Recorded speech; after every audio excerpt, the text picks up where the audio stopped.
So this is how I clean her paws. I try to get her at whatever time I can. I use this product, which I love. So I've already done the first one. Let me do the second one. Do. This is what I do. Spray underneath. And I give her rubbies.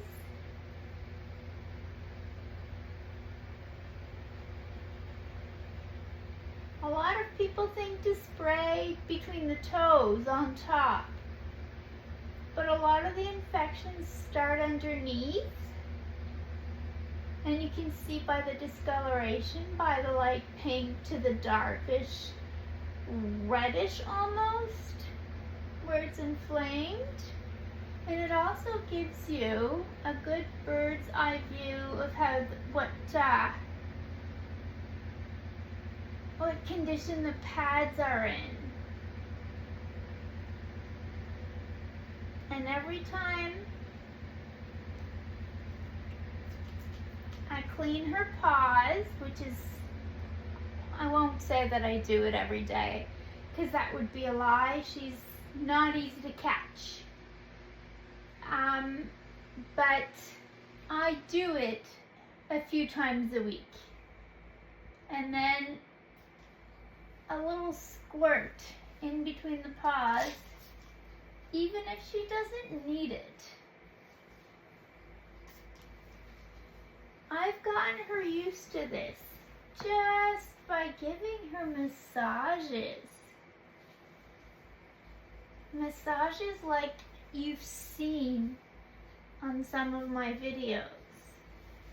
She will actually come to me and ask for massages. If you haven't seen them, or if I haven't posted them yet, I will.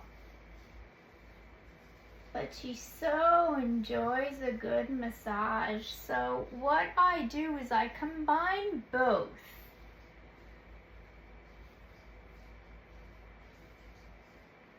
At first she hated the sight of the spray bottle, and of course I got her to come around with a lot of treats. Every time she saw the spray bottle on the counter, I gave her a treat. Every time she saw the spray bottle on the side table of the couch, I gave her a treat. It's basically like getting a dog to get used to a harness or a collar. Every time they see it, you give them a treat. There we go, the back leg is done. I'm just gonna dry it a bit so she doesn't stain my newly made bed. There we go. Pretty cool shape. Now let's see what front paws look like. Ah, not so pretty. Bravo!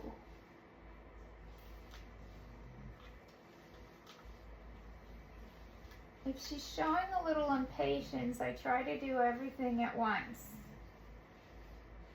I won't work just underneath and then work the top. If she's showing patience and lying down like she was before I took the video camera out, that would have been a good half-hour massage. But this is going to be short and sweet because she hates the camera. She hates my phone. And I can sometimes tell by the reaction if there is something bothering her and if there is something discolored underneath.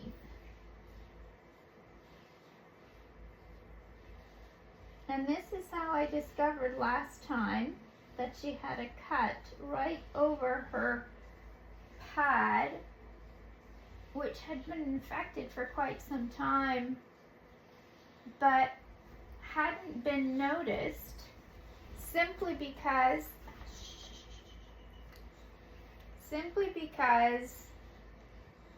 I don't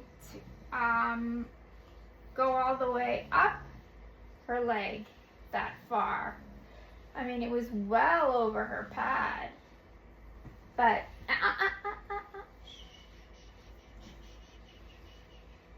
so we'll just hurry it up and spray, spray, spray. That's why we have something underneath so we don't dirty the bed. We spray as much as we can. Remember, this is a disinfectant. Her pads obviously need quite a bit of cream. And not only is it a disinfectant, but it stays humid. So we make sure to wipe them a little or just dry them. There we go. See, she keeps staring at the camera. She really doesn't like it. And while I'm here, I'm going to take a look at how clean her pleat is over her nose. And if it smells, it doesn't smell too bad.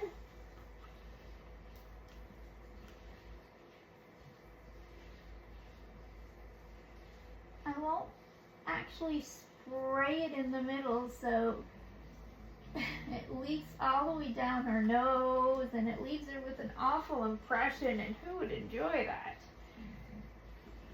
But I spray it on the side, and with my finger I rub it in.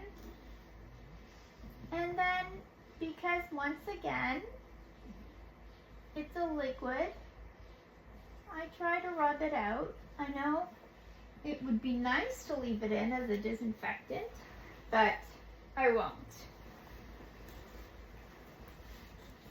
I simply won't, because it will just bring on more humidity. And her tongue is so long, as you can see, she keeps cleaning the same side of her face constantly. And that's the one that normally requires more care. So that's how we do it. That's how we keep her paws in good shape, clean. I do this on a regular basis as a massage. And I do it when she's had a good run, when she's tired. I normally do it at bedtime, when she's comfortable in bed.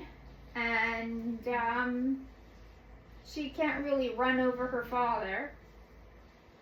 But otherwise, it's not something she absolutely adores. So give it a try, see if it works.